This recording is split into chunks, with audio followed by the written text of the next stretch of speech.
Ladies and gentlemen, welcome back to another Watchalong with your boy, BaseDaKID, and Dani Glover from Fight Fan TV, who is not here at the moment. He will be here very, very shortly. But we had to get this started. Wanted to make sure everyone was fine, everyone was okay, everyone was well. So, hello. Hope you are all doing well. As soon as he does jump onto the stream, you guys will see. I think he's just finishing off a few last minute bits and pieces. Things a little bit different, obviously. Because we're doing a little joint thing, I couldn't put up my regular the intro graphic that I put up. So yeah, you guys are kind of got something a little bit different.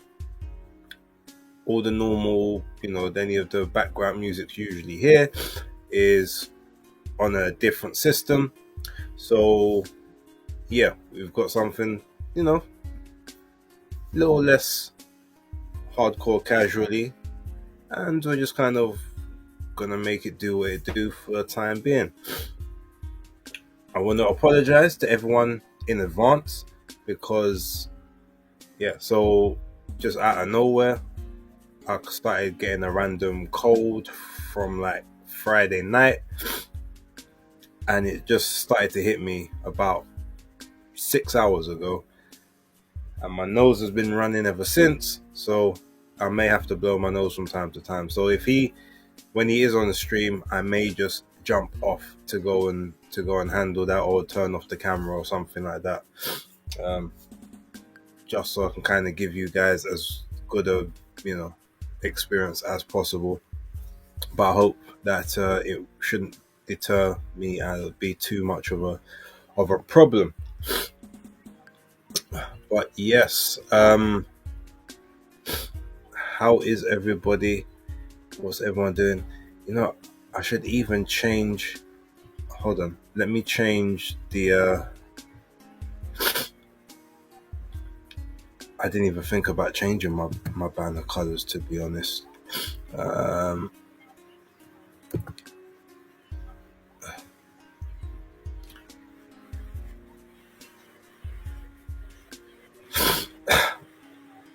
Oh, shout out to Star Fox, who left a comment a couple hours ago. He say, "Danny's pulling up. Is this a way to swindle us out of yet another boxing talk live? You guys are not slick."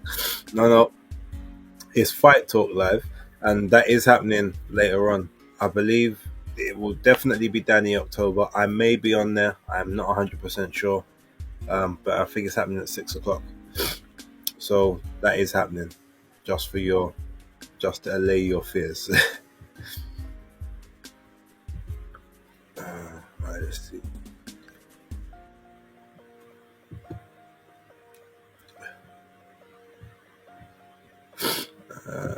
Primary color. Let's change that to there, and then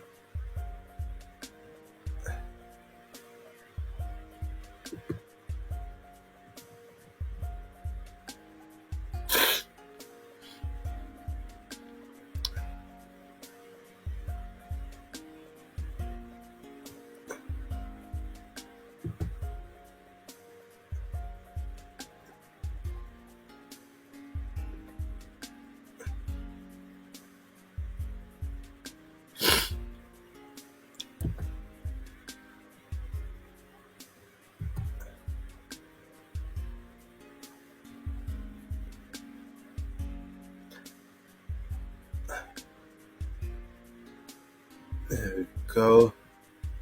I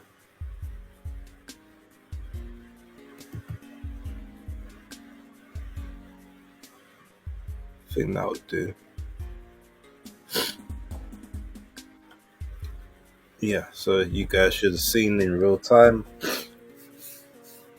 Name. I wonder if that font is let me take a look. Well, hopefully you guys can read it. But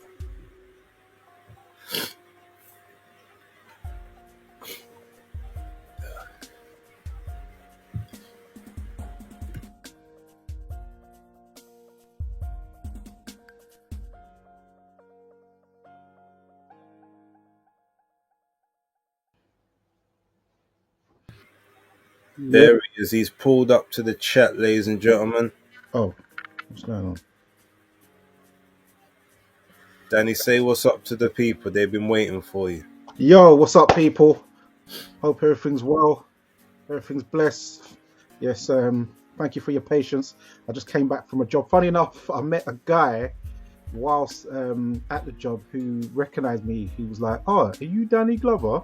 I was like, "Yeah, I am." You know the set. I did the old jazz. He says he's one of the great defeaters, so he recognized me from there. Okay, I'm glad that you continued that sentence the way you did, because it was taking a left turn there. Like we don't meet guys like it's not what we do. That's not what No, we do, champ. Like just you know. no, I was at work. I was at work. Oh, I was And I appreciate you. Thank you very much for yeah, it was I was saying to the people that on my stream, it just randomly sort of came up where it's like, yo, why don't we just do it both together, the stream, seeing as we're both going to be doing one anyway, we might as well merge the just merge everything together. And so far I'm just literally here trying to look up fonts, because this is a totally new studio that I opened up. I'm just seeing what kind of works best for the names and that. I mean, I do like the permanent marker one, but I don't know how nicely it shows up on here. So, oh, okay, that looks cool. I think I'll leave it there. Oh, let me get into the chat real quick.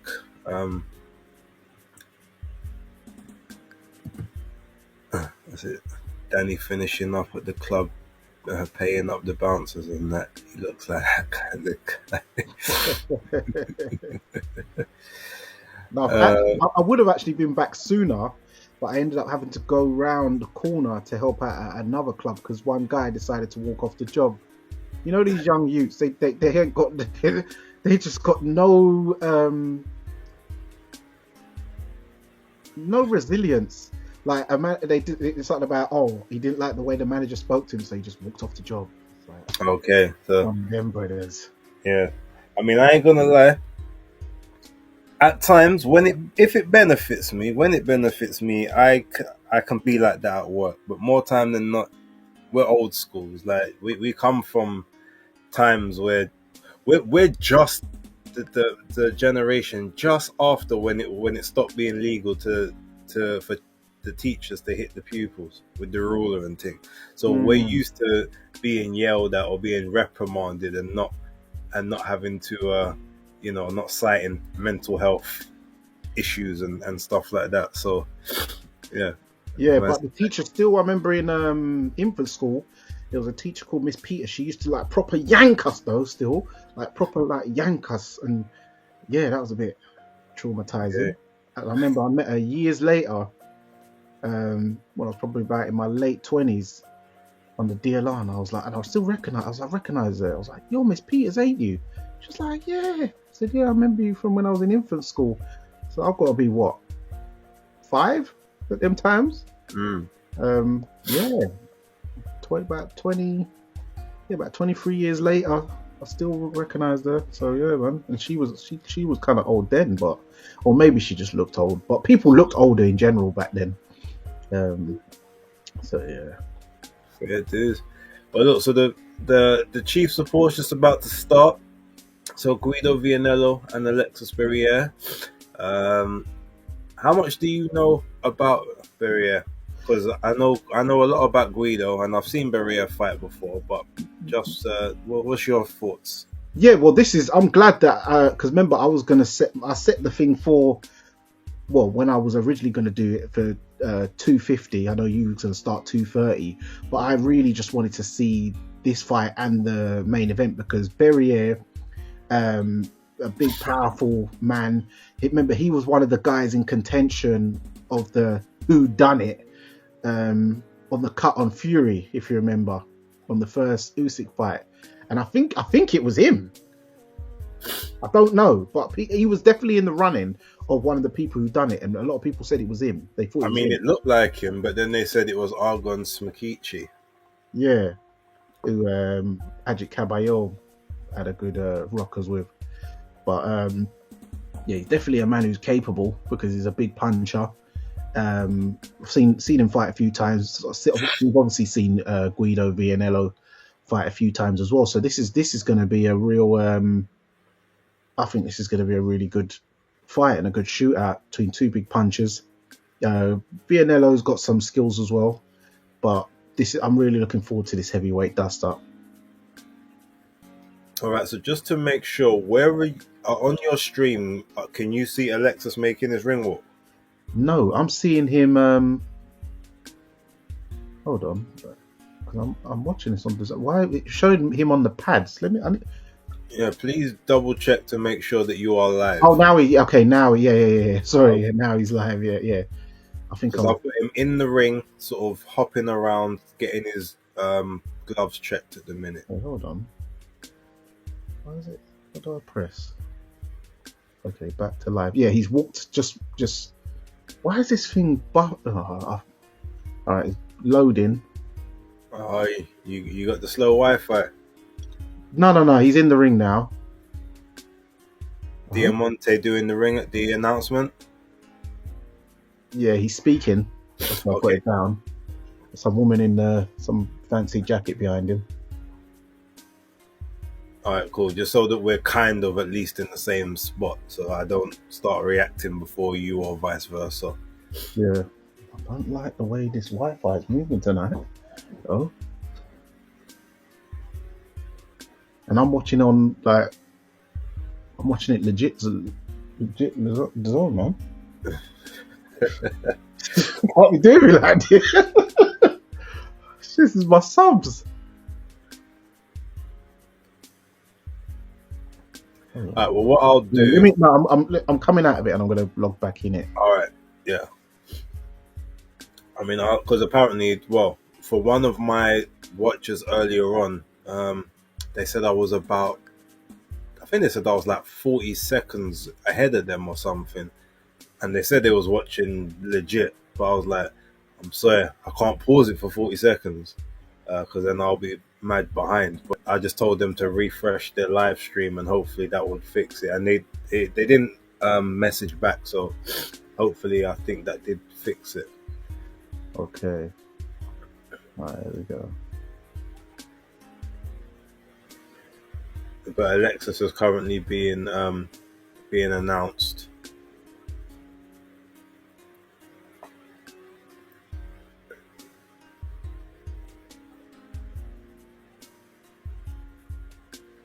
Okay, yeah.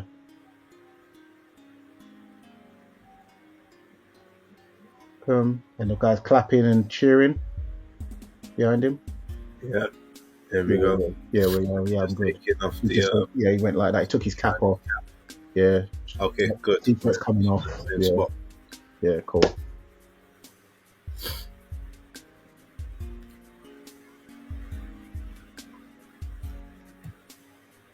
Let me know who wins so I can put on a bet. I'm going Alexis to win late stoppage, possibly on cuts, because Guido's never been knocked down before, but he's been stopped on cuts. To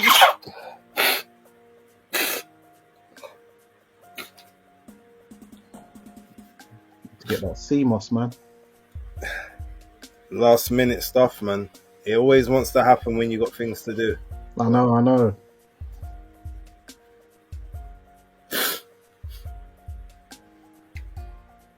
I've got my tea. I just had some cold and flu, so I'm going to kill it before Monday. All right, the bells just rang for the round one. Yeah.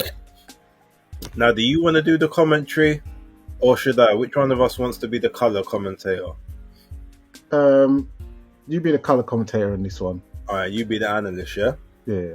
Okay. So, 2 minutes, 40 seconds to go.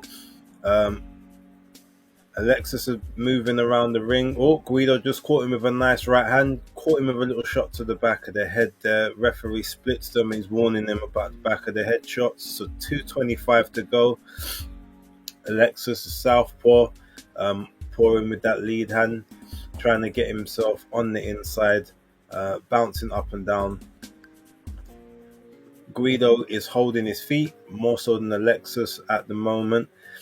Alexis is used to sort of coming forward and being the aggressor, but he's definitely giving Guido the respect I feel like he deserves. Guido just missed that straight backhand, and now they get separated again. We are coming up to 1 minute and 50 seconds. Alexis just missed the backhand left. Guido followed up, and the referee's broken them again with 1 minute 40 coming in. You can see that orthodox and that southpaw stance, they're sort of finding themselves a little bit at range, just trying to figure out the feet and the movement. How are you kind of assessing how it's going so far? Mate, I've just had to log out of the zone thing again because it froze on me. I don't know what is going on. If it's this late night Wi-Fi, but I've had to now it's saying getting things ready for you. Oh, okay. All right. Well, let me carry on with the... Yeah. Okay, so Alexis is the one moving around the ring. Guido is definitely trying to hold the center, and he's actually not moving as much as I'm used to seeing him move. I wonder if that's because he doesn't respect... Maybe not so much he doesn't respect the power, but he feels like because he's the more experienced, he can take the center and make his opponent have to work, because this is a bit different from him to what I'm used to seeing. They're both trying to establish lead hand, but the orthodox and the southpaw are not really allowing the jab, either guy's jab, to properly get off. But Alexis with a nice body, no, sorry, it was Guido with a nice body shot there. Oh, and a straight backhand as well, which caught Alexis right down the middle. But Alexis is now taking the center of the ring, trying to establish range. We've got 10 seconds to go. Guido with another shot, looks like it partially landed, it's partially blocked. Oh, and another straight. Oh, and Alexis' legs buckled a bit there. Okay, that was definitely a Guido round for me. He's definitely on the front foot here. Sugar Hill's gonna have to get some work done. Oh, he's only the assistant. So Marc-Andre Gauthier. Oh, okay. He's his main trainer. Brian Peters, the cut man. Yep, good old Brian. And BB Hudson is the assistant as well. It's weird though, because Sugar Hill was the person I saw up on stage with him at the press conference. So it's weird that the assistant is the guy on stage and not your actual proper trainer. Unless that was a last minute switch, or they've put it the wrong way around, because Sugar's the one in the ring giving all the direction. Yeah, but I think that guy's probably his main coach up in Canada. That's probably why. Possibly. Yeah. That's probably who he does most of his work with. Okay, so round 2 starting now. Okay, so both in the center. Oh, Guido with a nice little sort of arcing left hook there.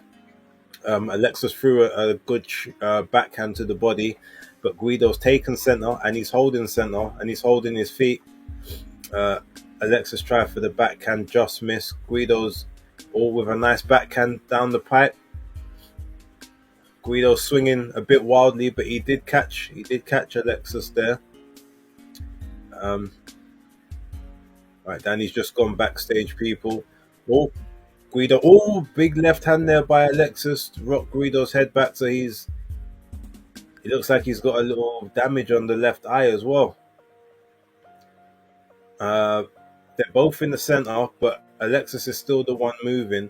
He's actually reminding me a little bit in this fight a southpaw Justice Hooney, the way that he's actually sort of moving, bouncing up and down and trying to get in and out of range. Oh, Guido got caught with a counter there, and it looks like it wobbled him a bit because he backed off a bit.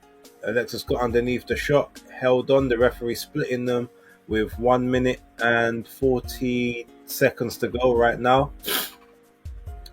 I think Alexis has found his rhythm a little bit more.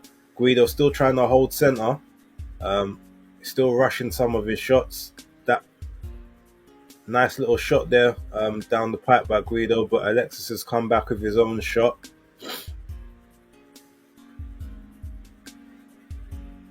Backhand there by Alexis. He's trying to establish the jab. He's having a bit of trouble with it. 1 minute and 5 seconds to go.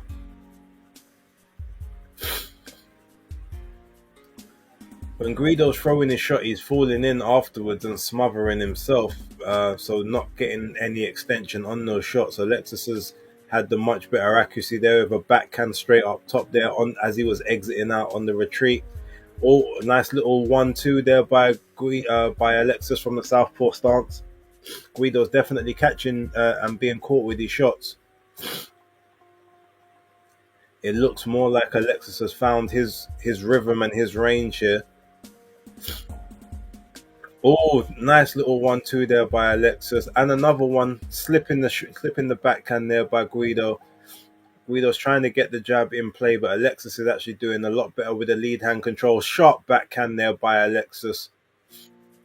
10 seconds to go. Guido shoots over the top as Alexis ducks, misses a lead uppercut as well.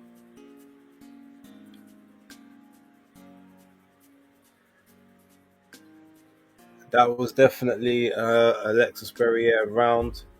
Guido had a lot of success in the first round, but it looks like Alexis has made some adjustments, moving nicely to the left, managing to slip quite a few of the shots on the inside. Dani's backstage, ladies and gentlemen. He's just I think he's trying to sort out his Wi-Fi. He'll jump back in a moment. There he is. Yeah, man. How did you see that one? If you watched it? No, I didn't. I just had to go onto the other form now because the app, the DAZN app, is just being stupid. Okay. All right. So where are you in the Well, they're in the corner. Robert Lamson, Simon Dalisori, Federico Catizone, and okay. So I'm literally just seeing the highlights of the round, and round 3 is just started now. Okay. Okay, so Guido is still sort of being a bit more flat-footed. I guess he's trying to draw and generate power, thinking that he can catch Alexis on the way in. Alexis is moving a lot. 2 minutes and 38 seconds.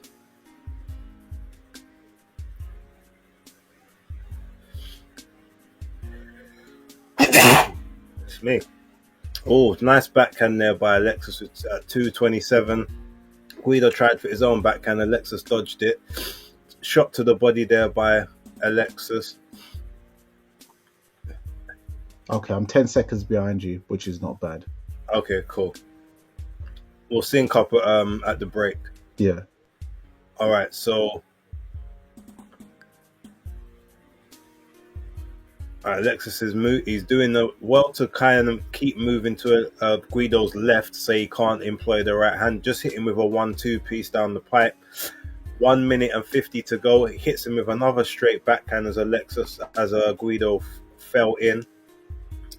And another 2-1 there by Alexis. Guido falls into the ropes. Mm-hmm. Oh, nice little backhand there by Alexis. He's definitely found his range, and Guido tries for his own shot, but Alexis has got he's got these shots coming in. Guido with a nice jab there, but Alexis comes back with his own shots. Vianello is not moving the way I'm used to seeing him move. I'm not sure why he's not employing his natural speed here. He's trying to be the big man in there, but I don't know if he's got the big man power. Yeah, what it is for me, his legs seem too straight for me at the moment. He needs to put a bit more bend in his knee so he can get more bounce and move more fluidly in and out. Because he's so straight legged, this is what's making him a static target, which is helping Barriere land the shots like the 2-1 and the, wouldn't say pull counter, right? But as Vianello's falling in, he's just walking literally into the straight back left hand. Yeah, I definitely agree with you there. Oh, a nice little counter left hook there by Alexis as he it was like a pull hook as Guido fell in. Um, Mm. yeah, you just seen it as well. So now Alexis his constant movement is offsetting Guido's. Oh, a big 2-1 there by Alexis with 15 seconds to go coming up. He's definitely found his range. He knows what he's looking for here. Guido is a sitting target for half of these shots.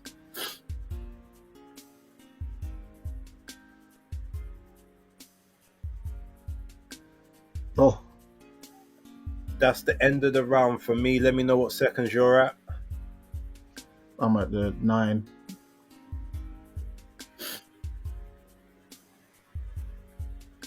Yeah, end of the round. Okay, so what I'm going to do, I'm going to pause mine for a few seconds and then I'll start again, so hopefully we can sync up. But yeah, what's your thoughts of it so far? Yeah, Alexis Berrier, he's using better, cute boxing technique rather than brawn, which is what I thought more Vianello would employ tactic-wise. But it seems like he's actually getting outfoxed by Berrier, showing some great boxing skills tonight.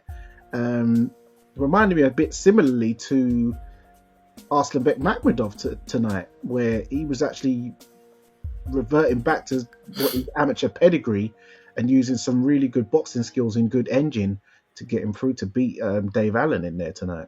Yeah, 93 Octane says if Guido has an impressive performance, there will be any interest for Moses' fight.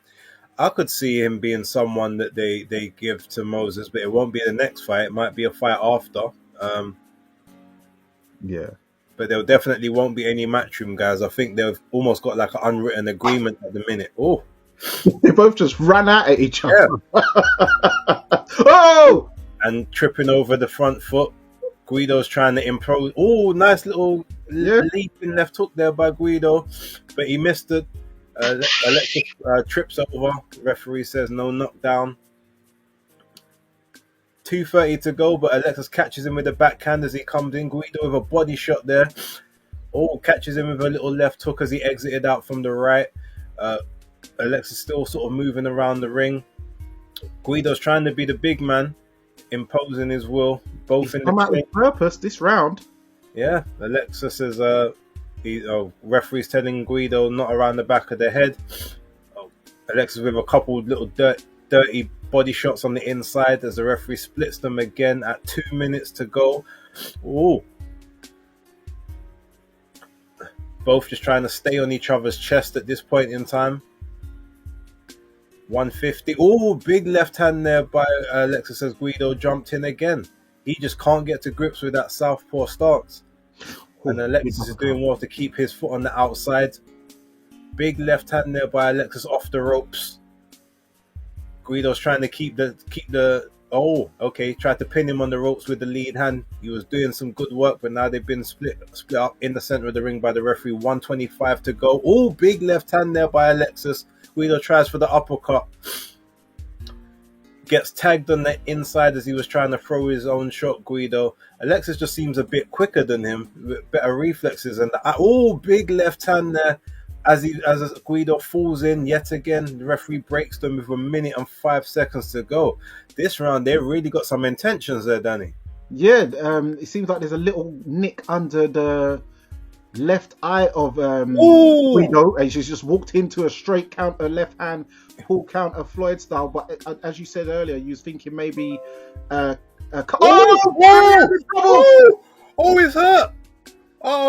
Oh no, Guido's got it. Oh, gets him into the uppercut. Alexis is having to survive here, but he's down. Oh, whoa. Is he gonna make the 4, 5, 6? And he was doing so well. He's like, are you good? The referee's telling him to walk. The referee's gonna wave this off. The referee's gonna wave this. Oh gosh, he is tired or he's hurt. He's both. Oh no! This is not what they wanted. Matchroom's second latest heavy. Oh my god, Guido is on a rampage. Oh, Saved by the Bell. Zach Morris. Man like AC Slater and that. Oh my gosh. This is not what Eddie Hearn wanted for one of their latest signings, although he'll say he's co-promoted by us.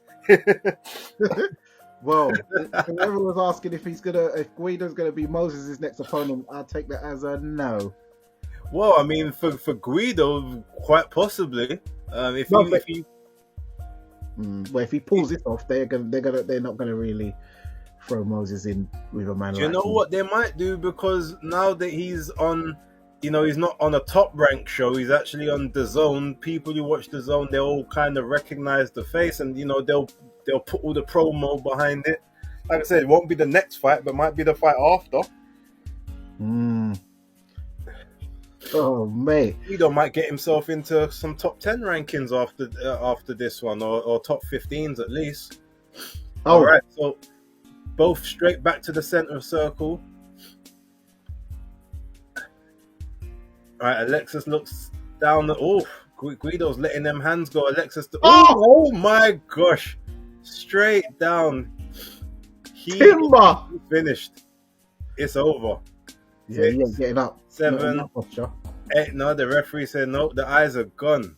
And my goodness, man, like Guido came. He's like, okay, he's collecting O's right about now. And it's a shame because Alexis was actually doing extremely well. One shot, he got caught with one shot, just took everything out of him. Yeah. It looks before that like Guido was the one that was going to go. His legs buckled on a couple of occasions there. Man, that just shows to show you heavyweight boxing. One punch can turn a fight on its head, and Guido Vianello, yeah, man. And if you remember, well, because this is basically, it was Alexis's debut for Matchroom. He was supposed to have a fight, I think it was a few months ago, and it got called. I think he got injured just before the fight. I wonder if that might have caused an issue with him and everything. But well, man's still on the canvas, Yeah, and how often do they normally give them oxygen in the US? Like, yeah, he is hurt. I need to see the shot that done it.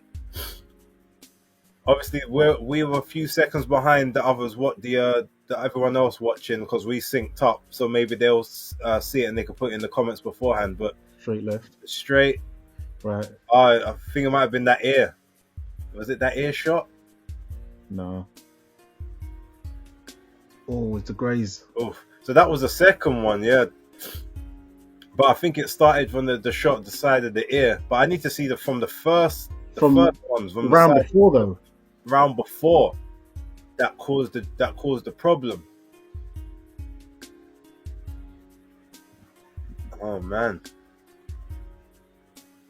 Show us the round before though. That's everything. That's stuff that started it all. That's what we need to see. Yeah, because they didn't even show the round before in the replays. Yeah.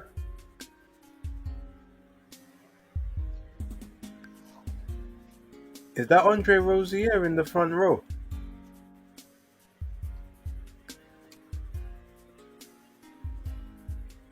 I mean, maybe so. Guido, maybe he's still with Top Rank. Maybe they might try and get him a little co-pro to come work with DAZN.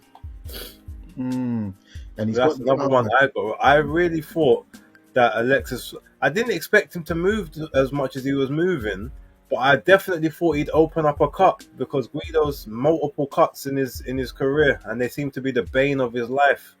And again, he was doing well. Like the first round was tough, but from round 2, 3, like he was actually like outlanding Guido, like hitting him, hurting him. And then round 4, right towards the end, it changed. I need to see it again to find out what happened. Yeah, it's heavyweight boxing. Trust me.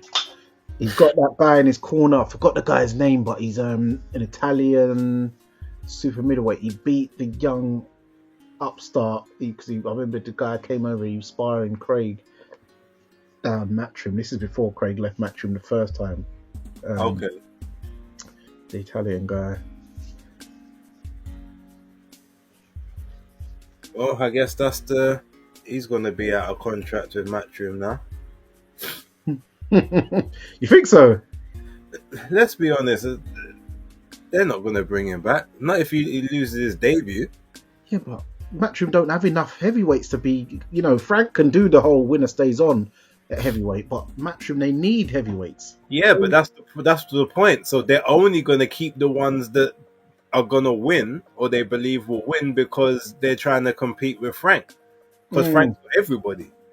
So if you look, I'll tell you who they got, right? So Lenny Apero, who obviously Jordan Thompson's taking on the 1st of November. Yeah. He's a co-promotion with them, but he's like in his mid-30s, early to mid-30s. Might even be a bit they older. had Alexis. They got Tera Moana. They got Leo Atang. They got Johnny Fisher. They got Dave Allen, both of who just lost. Obviously Anthony Joshua, who's almost out the door, basically. And Justice Hooney, who obviously is still coming off of the loss to Fabio Wardley. And then eventually Jaya Patel when he moves up to heavyweight. Like, they're not going to keep a guy. I'm not saying that Guido's bad, but I've never rated him as like a top 10 or a top 15 guy. If Alexis lost to him, they ain't going to keep Alexis. Not even top 15? No. I don't think he's top 15. Top 20? I think top 30 guy.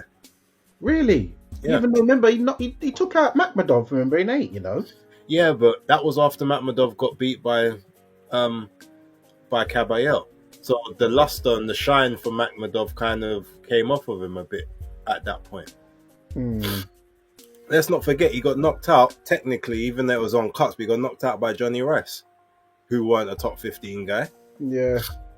So, but that was before, but he's improved since then, I believe. Yeah.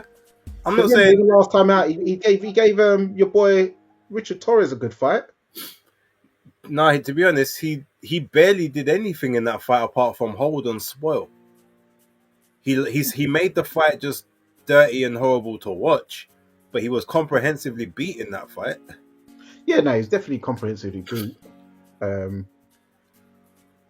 I mean, top 20 to 30, I'll put him in there somewhere. He's serviceable.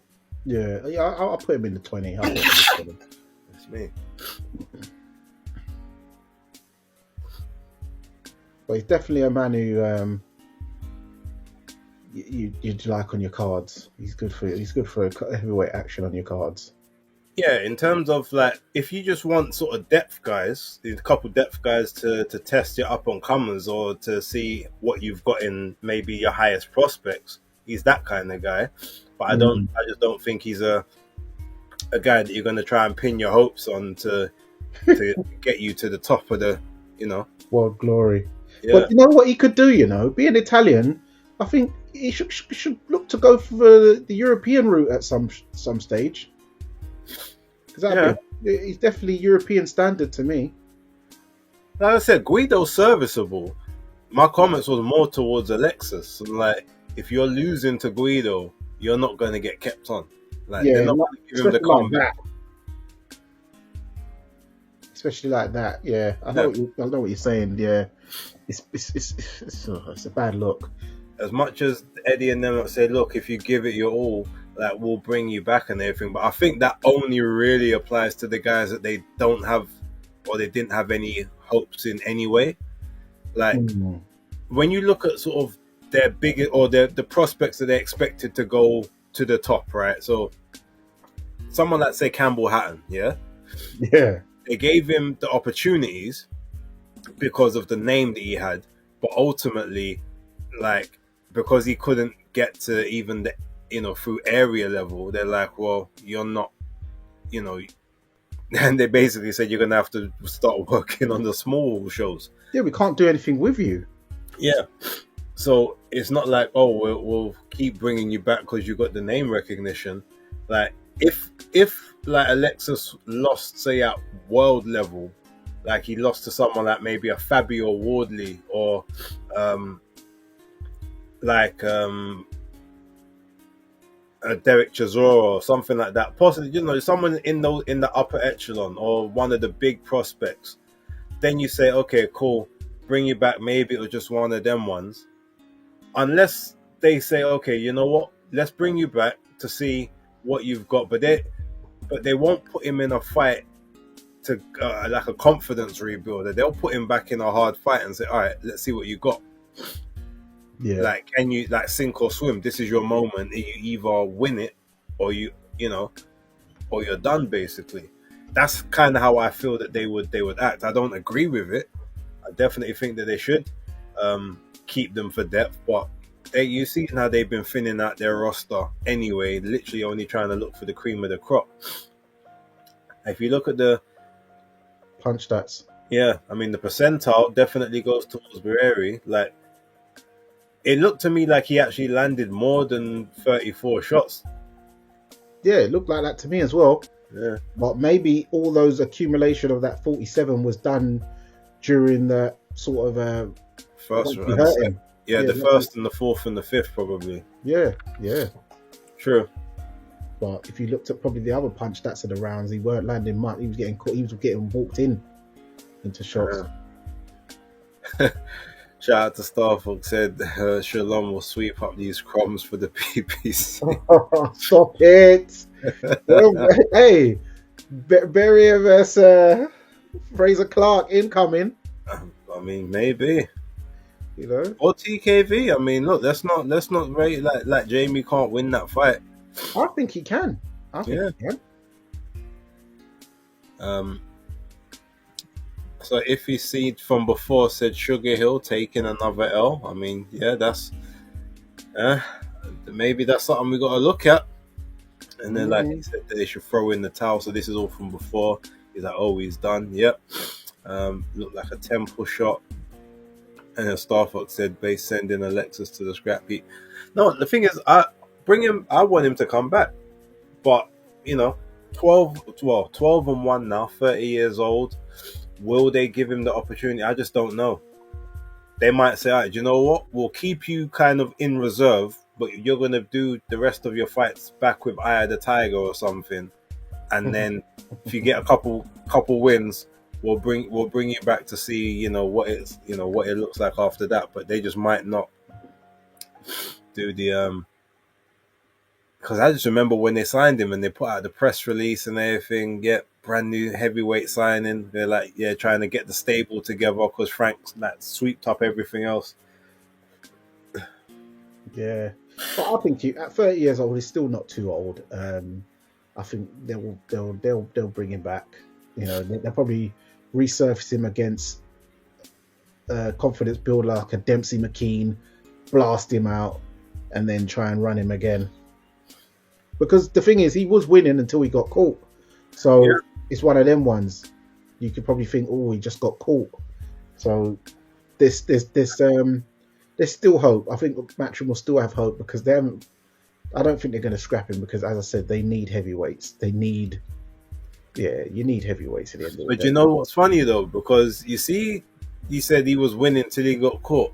When you was a little bit backstage, I was saying he was actually reminding me of a Southpaw Justice Hooney in the fight, the way he was moving. Yeah, I heard you say that. Exact same story. Could that be a Matchroom curse? Like, these men just be winning fights and then just getting clipped. The hare and the tortoise, isn't it? Yeah. Hare and the tortoise. Right, so what I've done, I've just moved, I've gone back to live on my screen, so I should be back to maybe 10 seconds ahead where I was before. So just see if you can reload yours and see if you sync back up. If not, then I'll just I'll move it back again. Because I'm on the other application. Let me try the actual app again. Shout out to Trouble Laker. Met earlier on the stream. The strongest boxing roster, Matchroom or Queensbury. In terms of a roster, Matchroom probably has a better roster because they've got the international roster as well. But if it's a heavyweight thing, it's Queensbury all day. Even though Matchroom have got some good prospects in there. But yeah, Queensberry own the heavyweight division in the UK, and there's an argument to say that they probably own middleweight as well. But everything else is pretty much Matchroom heavy. And maybe featherweight, you might say that they, Queensberry might say that they own featherweight too.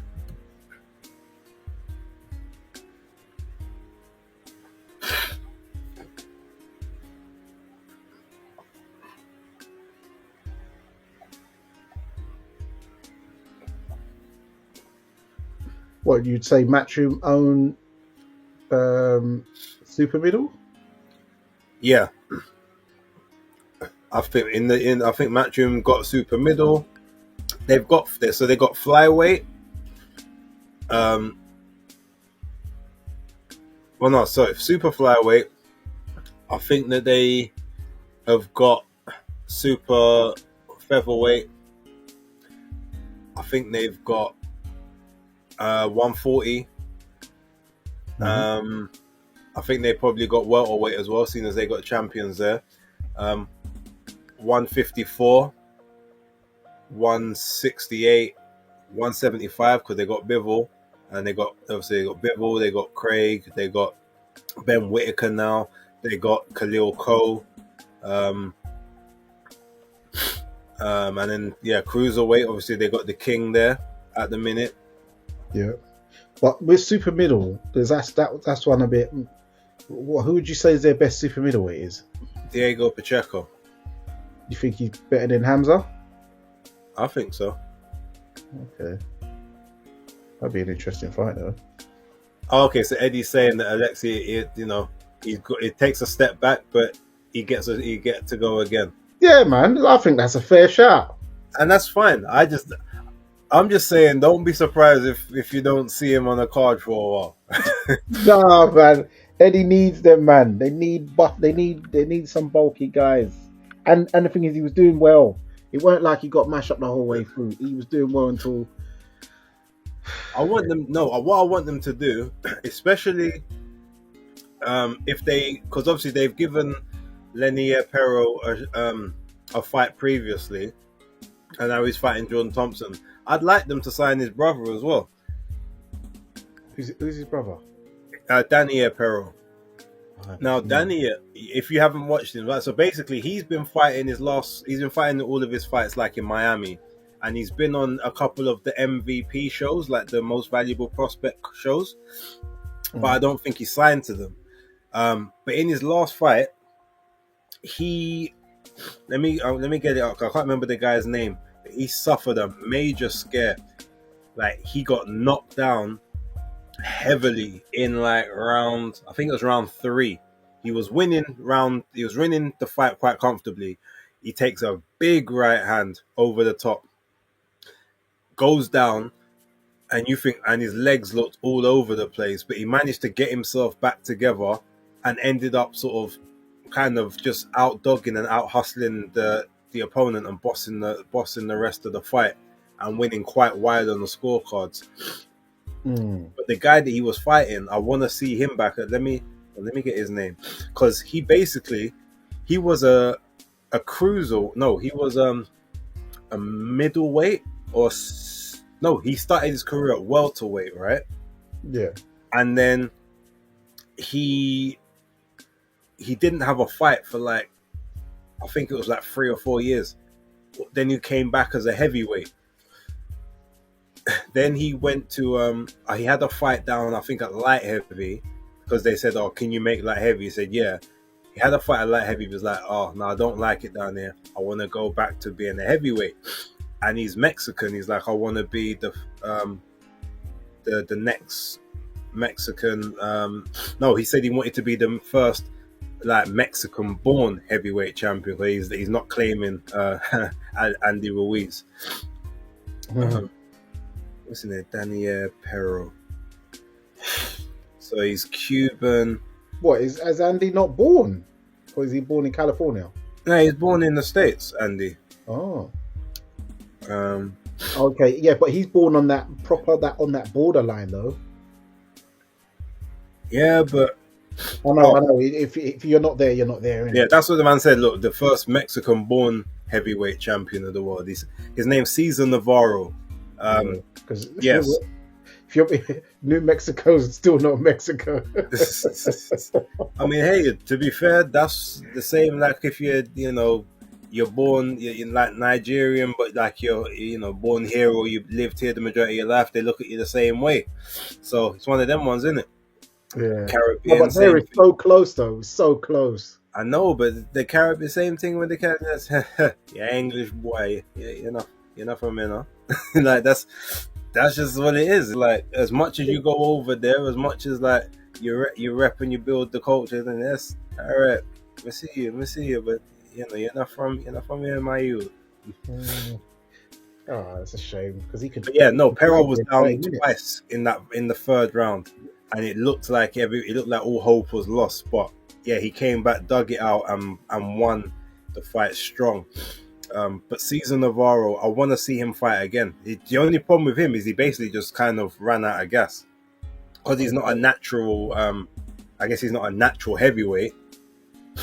He just like carrying the weight around was I guess just kind of taking its toll. But he carries it well. But clearly you can tell that like he's having to work a little extra hard to move. But he's only like 25. I definitely want to see him fight again. He's had 2 fights since then, both won by a knockout, 2 6-rounders, whereas Dani Pero hasn't even been back yet. So now, funnily enough, it says on here that Pero is 26. You can take a look at his box rec picture and tell me if you think that that's a guy that's still in his 20s. But Yeah, but it's like Frank Sanchez though. I remember when he was in his 20s. And I was like, come on, stop it. But Lenier Pero is, I think they say he's 33 now. 32 according to this. But to be fair, if you look at him, he kind of looks like he's maybe, to me, he looks like he could be about 35.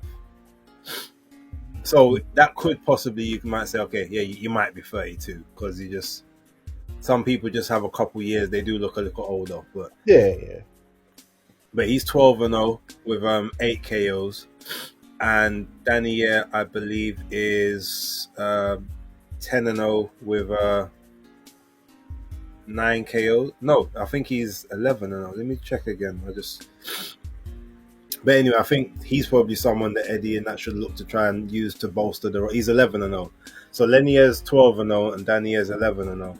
Yeah. But they're like 6 years difference between the two of them. So obviously there's probably in that Cuban division for quite a while, like the amateurs. And by the time they came out, that was just the ages. Yeah. Interesting. But yeah, that's someone who I would, if I was Eddie, I'd say have a look at and try to bring into the man like Star Fox. These Cuban and Nigerian passports in boxing need to be banned. Listen, when I watched that Nigerian card last week Wednesday, some of these man, I was like, come on, mate, you was never in me and Base's class. You could never be in the same lesson as us. I'm sorry. You're taking the Mickey Rourke. Like, yeah, madness.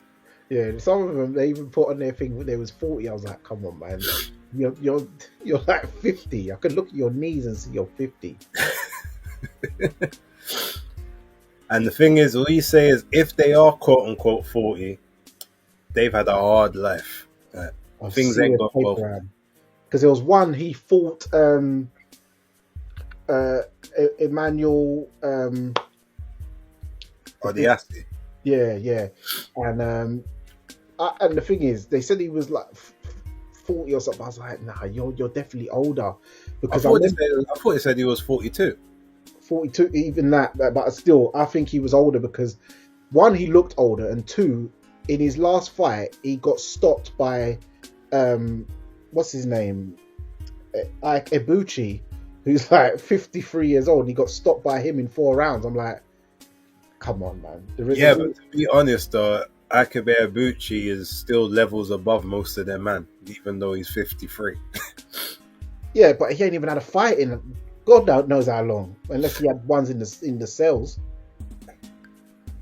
Like I said, sometimes when you're just levels above, don't matter how long you've been out, the talent's just gonna shine through. Because them man there weren't realistic. Remember, Odiasi is still a prospect, so they ain't putting him in there with anyone capable. You know what I mean? So I wouldn't be surprised if Ike Ibuchi beat him. Yeah, he did. He beat him in what it was like. The guy, it was like 4 rounds. 4 rounds. Yeah, but that's probably all he's got. Like all he could really handle in a fight anyway, if you think about it. Like, you know, them man, he's gonna be one of them guys, a bit like Zhang, like dangerous early on, but if they get to sort of like round 5, 6, 7, it's going downhill for them. So they're gonna get you out early, or the fight's gonna be a long night. Yeah, well, Emmanuel took the brother out in the first round. Yeah, but you got to remember, Emmanuel is 20-something. Yeah, I know. He's so, 20-something to 50-something is going to take you a little time to warm up. No, but the guy reckons he's 42, but I know the guy's 50, about 52 probably. But yeah. Like, yeah, Emmanuel just jumped on him, boy, and they dealt with him. But yeah, main event. Start says like previous sanction bout involved the improvised strike. Hey. Yeah. Jaron Ennis. Yeah, now this DAZN thing, I don't know what is going on with this app today. So he's playing the Undertaker music, walking to the ring. Oh, why are they all copying O'Hara? Me and Craig was talking about this the other day, about fighters just robbing other fighters' music. Yeah, but to be honest, there's a bunch of boxers that use the same anyway, so... I know, like loads of them use that boom, boom, boom, boom, bad to the bone. I'm like, come on, mate. Allow it. Huh.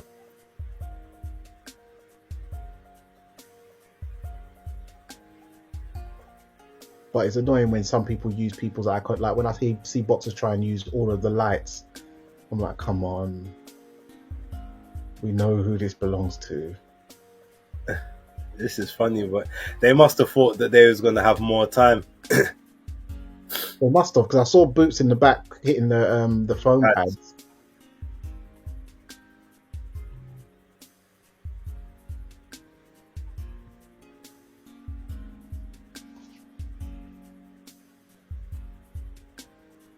Shout out to everyone inside. Thank you for coming in. If you are new to seeing our faces, please subscribe to BaseDaKID at the Hardcore Casual and Fight Fan TV Live. Follow the Twitter pages as well.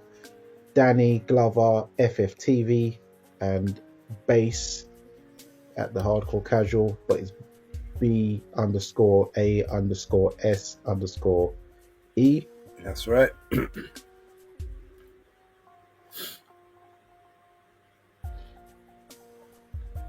Yeah, they're kind of getting these guys out quite kind of quick. It's not even that late over there either, you know. No, it's about it's about 45. Yeah. So yeah, really, it's about main event time, to be fair. Yeah.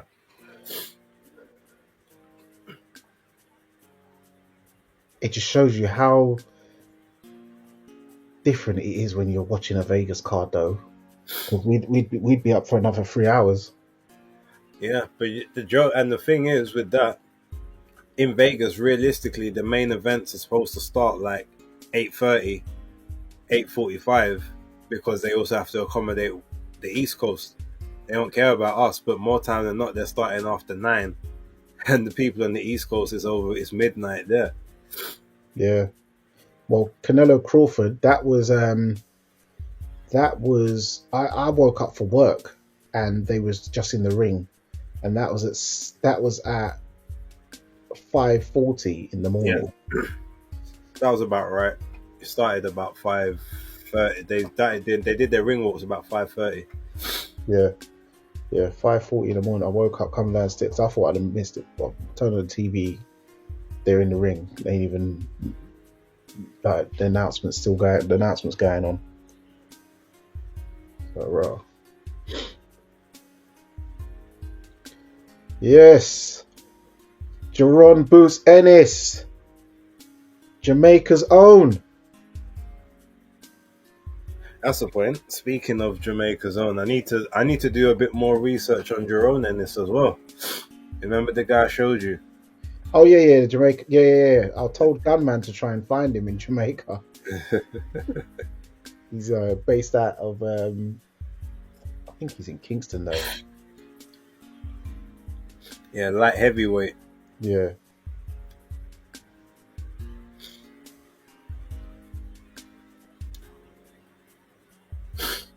Both his wins last year, 2 TKOs. He hasn't had the fight this year though, so hopefully someone can get him some work and we can get to see a little bit more of him. Yeah, I spoke to him I inboxed him actually. I asked him when is he next out. He said he don't know. I said, yeah, keep me posted, man. You need to keep active. Yeah, keep an eye on him. Yeah. I messaged him on Instagram. Okay.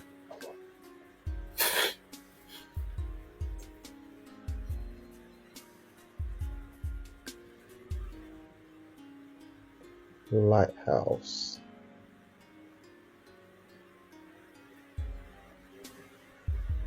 And we did national anthems for an IBO and an interim WBA title. Come on. This is going to give more credence to Chris Eubank Jr. now with his IBO. Don't get me wrong, like if they make it official, cool, I'll recognize it, but you can't, as far as I'm concerned, you can't be calling yourself a champion if you're IBO. No. Unless you're, to me, it's an accompaniment belt, like it works alongside the other belts, but by itself it means nothing. Yeah. So for me, it's better than the WBU back in the day, but it's still not a 5-belt era belt. It's not one of that. It's not that. And to be honest, look, if we legitimize the IBO, then we're gonna have to legitimize the Zuffa belt as well. We don't need any more. I'm trying to take belts away, not add belts. Yeah, to me, I think they need to start reducing. Exactly that trouble. It's a side dish belt. It's a good accompaniment, but you can't have it by itself. Yeah, I think you have to look at the most.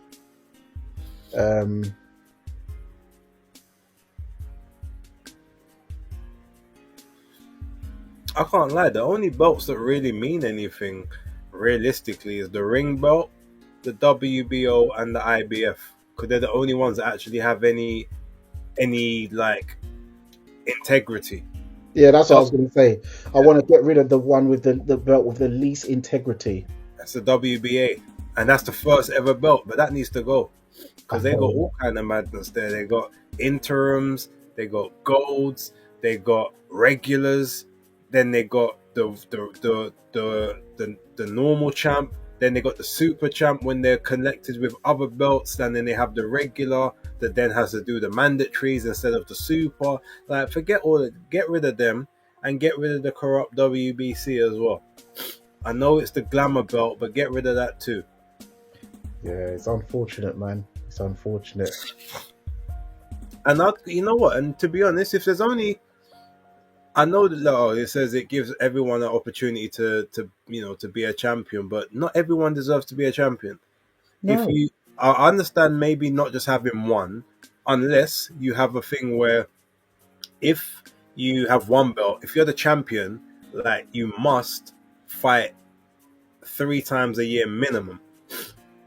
I think that would be fair. You don't, and there's obviously, if it was one belt, all you're ever going to fight is mandatories, or if you get an exemption for a mandatory to fight maybe a different fight or whatever.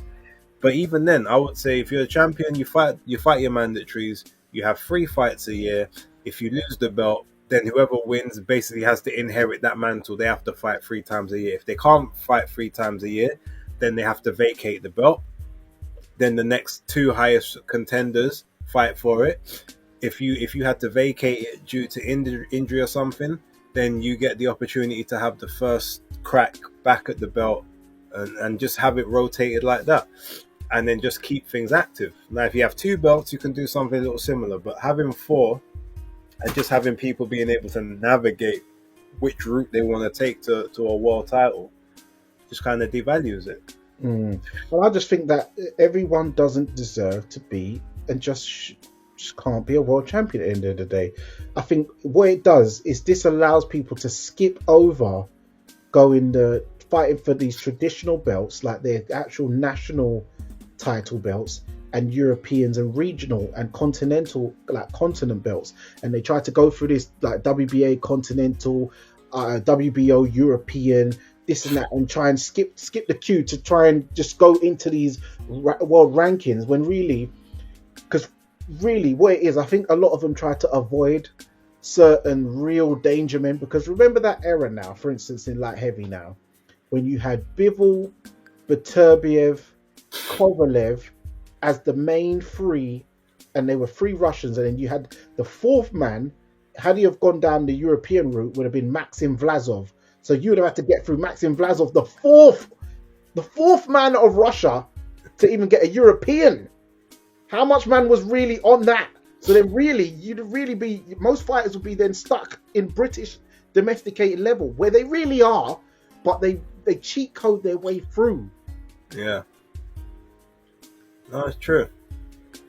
And it feels like if they had less belts, then it would mean that you have to start taking, not even to say like every fight's gonna be hard, because not every fight is gonna be like a knockdown drag out, because you might just be levels above who you're fighting, but then you at least have to have the fights. You can't just figure, you have to fight the guy that's ahead of you in the ranking to get to that spot. And once he's at a certain spot, like the person who's number 1, they have to fight someone no lower than the 4th. And then if the 4th is unavailable, then like the 5th highest ranked person is allowed to sort of take the shot. But that's the way the IBF do their eliminator thing, is the way that it should go in the rankings. If you are like, say, the first, if you're between numbers 1 and 3, you can't fight anyone that's lower than 5 in the ranking, or 6 maximum. And then you have to fight that level of guys. You beat them, they drop down, someone else moves up, and it's the same process until you get your title shot. Yeah. But you should also have to, again, fight. You should have to fight 3 times a year as a minimum, just in general. And if you miss your slot, then you get dropped down 1 or 2 spots for whatever reason, and then you have to, you come back up, but you can maybe petition to fight someone 2 or 3 slots higher if it's due to injury or something like that. I feel like that would just keep things moving. Yeah, I think so too. Because ultimately, every other sport works like that. You have to fight everyone else, and if you, the tennis, the same thing. If you're injured, okay, so you ranking dips for the next tournament, but you obviously get the chance to get back there if you win your bouts. So tennis was actually the first sport that came in my mind before you even said it. Tennis. You have to enter the comps. Yeah. To get seeded, you have to enter the comps. Yeah. So, like, regardless of who we feel or we know is really the number 1, if you miss your comps, you start going down the rankings, and you'll see number 1 seed is someone you ain't really necessarily heard of, but they've kept on schedule. They've been showing up to work every day, and they haven't had blowouts. Yeah. Shout out to Beast LFC. Says, what's good, fellas? Honestly, did not know Ennis was even fighting tonight. Oh, I don't know if that's a bad thing, or if that's a problem for the promotion. Not sure where you're from, Because if you're in the States, you should know, but in the UK, I can understand maybe if you didn't. Let us know in the chat. There we The go. round one's just about to start, I believe. Yeah, he just Jaron's in the corner. Okay, so the bell's just rung. Both sent a ring. Lima southpaw. Jaron Ennis has started in orthodox. Tried for a right hand, went onto the gloves of Lima. Lima stepping forward, trying to feint with the front foot. Ennis is circling the perimeter. Step forward, a couple shots there. Misses, well, goes for the overhand right. Don't know if he was really expecting it to land, but he's gone southpaw. Nope, he's back in the orthodox. Tries to shoot to the body. Throws a shot to the body there on the inside. Shoots another one on the inside there. Does Ennis. Poking the jab out. Tries for the right hand lead. He's been a bit wild with some of these shots here in the start of this. Lima's a little bit upright, but he looks like he's got a little spring in his step. Ennis has gone southpaw as well. 1 minute. Oh, nice little body shot there by Ennis. Oh, Lima, he hurt. Oh, he's down already in the first round. Uh-oh. And he jumped up a bit too early there. I think he should have let the legs rest a bit. That's a problem right there. He's jumped straight back into the fire though. Oh, Ennis is the legs are gone. Yeah, Lima's legs are skinny, you know. He dropped again. The referee's he's gone up a bit too quick again here. He should have stayed on it, giving himself a count on the floor. Yeah, he said he's okay, but he's gone.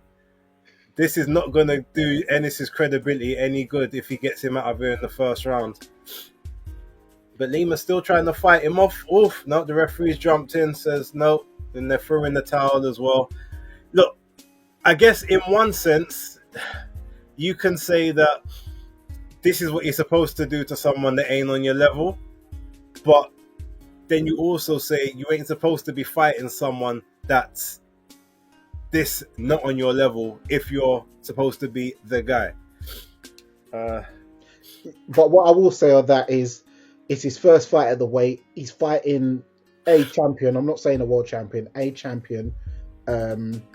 A guy that Aaron McKenna went points with, and I was at York Hall, and he gave Aaron McKenna a really good fight, and we saw what Aaron McKenna did to Liam Smith last time out. I know styles make fights. So for me, this was a solid opponent to make your debut at this weight. But to me, it seems like he caught Lima cold. So I don't think, had he have warmed into it, I feel he could have given a better account of himself. But hey, if you're not there to do overtime, if you can catch a man cold and get him out of there quick, then do what you're doing. But I do think that on paper, Lima was a good opponent. He knocked out some unbeaten guys in a row. Yeah, but they were the guys from South Africa, and I know, but no, Lima's Angolan. Has been shout out to you. You've just jumped in, and the fight's over, babe. So, sorry. What I will say though, like obviously it was a good uppercut he threw, but if you remember, he did have Lima in the ring for like 10 minutes while they were still in the back trying to get the ring walk gear together and that. So maybe he did get cold. Yeah, I think he got caught cold, man, because Lima, to me, I always saw him as a tough person who could take a shot. But I mean, here's the thing. You could quite well be right. And just I just want to acknowledge Beast LFC says he's from Costa Rica. So salute to you and thank you very much for so maybe they weren't doing the promotion that there the way they should have been. And he also says I got high expectation of Boots. I want to see Boots fight Ortiz. Okay, fair enough. I get that. Yoda, shout out to you, says Brandon Adams versus Boots is a fight I want next for Boots. That's a good fight. I was actually thinking that fight the other day that Boots could have a fight like that at 154. But Lima, here's the thing. I'm not saying he was a bad opponent. But the main issue with everyone is going to be because no one knows who he is. Like, I think Boots had no other choice but to win within like the first 2 or 3 rounds, because if he didn't, they're going to say, well, who's this guy? You're saying, oh, he's a tough, credible guy, but we don't know him. You shouldn't be having a war.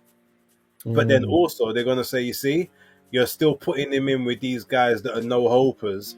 He keeps avoiding these quote-unquote tough fights to fight these guys that he's leagues above. And then they might start accusing him of doing the Anthony Yard thing. But the difference is Anthony Yard has not even gone for an IBO or a European. True. But they would say the method is still similar, because there's been many fights where, Boots has claimed like he wants to fight, but when it comes to signing the contract, something always goes wrong. Well, we've seen, the big talks is him and Virgil Ortiz next, so surely that should be coming in 2026. I really do hope to see that. The collision. Yeah, but that fight ain't going to be next. As much as next. They say it's going to be, it's going to be Barral. It's going to be Abbas. Like, because they're going to be... You think Abbas Barral's next? Yeah, that's going to be that'll be his next fight. What as a Crawford tester? No, it won't even be a Crawford tester. Abbas Barral, because he's got the belt, innit? Oh yeah, he got elevated. Yeah, he was the interim. He got elevated when Crawford left the division.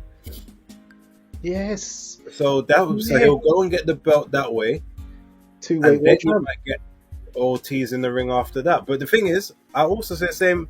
Ortiz has got a good resume, but Golden Boy definitely are on smoke and mirrors, because they always say that they want their guys they want to make the toughest fights. None of their guys is ever fighting the toughest fights unless they absolutely have to. Yeah, and also Ortiz, he's had a few funny stoppages. Like this one, at least this was a legit ref jumped in at the right time. But Ortiz, I've seen the ref jump in some mad ways. Yeah, especially that the one in the first round. I was like, hold on a minute, why go on there, sir? That was I think Thomas Delorme. Yeah.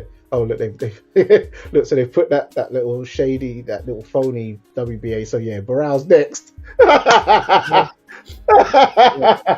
the interim title right there. Oh, the interim WBA. They're so crooked. Speaking of Brandon's, what's going on with Buju Glanton? I need to get him back on the channel. I'll speak to him, because he's still got an answer for his Chris Willem Smith crimes. I just haven't had a chance to catch him yet. Well, he apologized. He even said, "Oh, last time out, I made a mistake in England," and he was saying about Marcus Brown was disrespected him, and he made him pay for that. So I'm not sure where him and Marcus Brown's one stemmed from. I know, it was from sparring. So I think he helped Marcus Brown spar for, it might have been the Better BF fight or something like that. Okay. And basically he was Marcus Brown. He said he kind of dismissed him in the sparring, and he was trying to touch gloves and say what's up and thank you for the opportunity and that. And Marcus Brown he said he was very dismissive and disrespectful of him when he was there. So he was like, that's what he had the issue with. Okay. Yeah, it was something to do with being a sparring partner, trying to get some and he said, look, I was just coming up in the game, and he treated me like that, so I always remembered it. And Marcus was like, I don't even remember this. Yeah, I've heard Marcus is a bit arrogant though. Yeah. But yeah, Brandon made him pay for it there. Killer Cam says, I'm not impressed you fought a nobody, bro. Oh, it's a nobody when you deal with him in one round. But you see, that's what I'm saying. If he had a name at least and people knew who he was, then you could say, all right, cool. Well, when I say people, you know what I mean, like the even sort of the hardcores like yourself, you might know Lima, but you still had to think, oh, where did I remember him from? And then you had to go and do the research. Oh, McKenna and blah blah. No, I didn't have to do the research because I remember clear as day because I was right. I was working there, because that was the night when Fraser Clark fought Marius Wack. Was it an app show? Yeah. Okay. Yeah, so I was working there, so that's why I remember it clear as day. To be honest, I only watched the Fraser Clark fight in that show. I don't think I watched the undercard, so I don't even remember that. Yeah, because Isaac was on there. He fought that guy. He went points with the guy that Richie Riakporhe came back and took out in a couple of rounds. That English shoot. Yeah, I remember. So that's why I remembered Lima, because I remember that's the first time I seen him. I thought, oh, this guy can fight. You know, he's done a really good fight. So I've always remembered him from there. So when they said Lima, I knew straight away. But everyone's not going to have that experience I had, so they're not going to know him. So I understand that.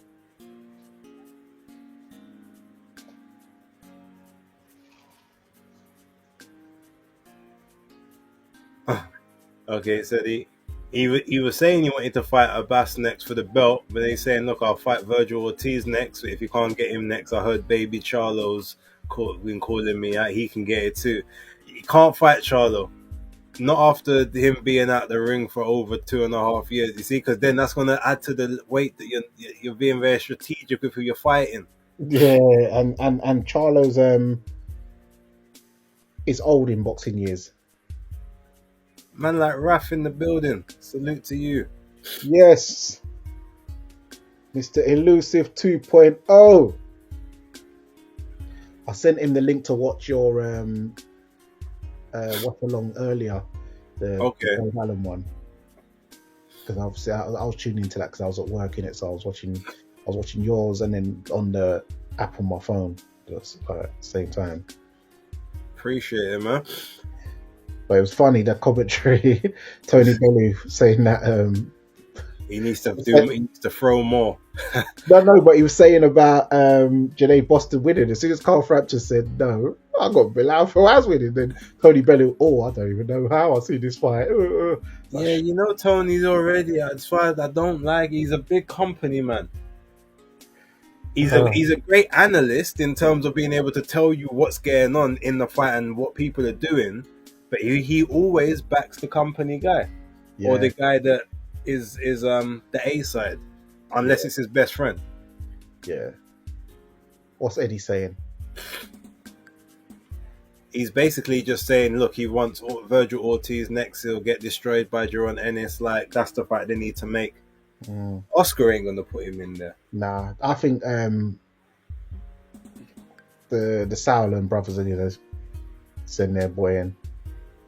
Well, the thing is, he's a free agent now, apparently. Really? Yes. Oh.